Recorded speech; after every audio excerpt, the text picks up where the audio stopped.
স্ত্রী আপনার সাথে মুখে মুখে তর্ক করে, ওই স্ত্রীর জীবনে মারাত্মক 3টি বিপদ আসবে।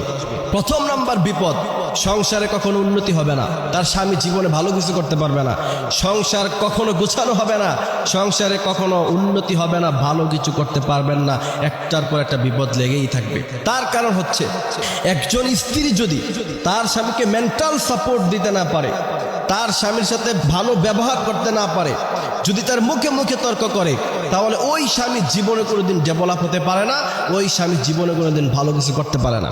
কারণ তার ব্রেন অর্ধেকটাই বেশি খরচ হয়ে যায় এইসব টেনশন করতে করতে। এই কারণে এটা মহাবিপদ।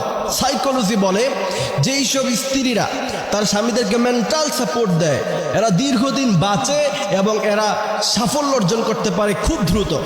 এই জন্য প্রিয় ভাইয়েরা আমার, অবশ্যই আমাদের মা বোনদেরকে মেসেজ পৌঁছিয়ে দিবেন যে হুজুর বলেছে যে আমার সাথে মুখে মুখে তর্ক করবা না, তাহলে আমি জীবন উন্নতি করতে পারবো না।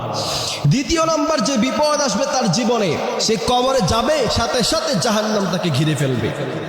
বিশ্বনবী বলেছেন, কোন স্ত্রী যদি তার স্বামীর মুখে মুখে তর্ক করে আর তার স্বামী যদি তার উপরে নারাজ হয়ে যায়, ওই মহিলা অনেক ইবাদত করতে পারে, সে অনেক তাহাজ্জুদ গুজার হতে পারে, সে অনেক কোরআন কারীম তেলাওয়াত করতে পারে, কিন্তু মনে রাখবা ওই স্ত্রী কখনো আল্লাহর জান্নাতে পৌঁছাবে না।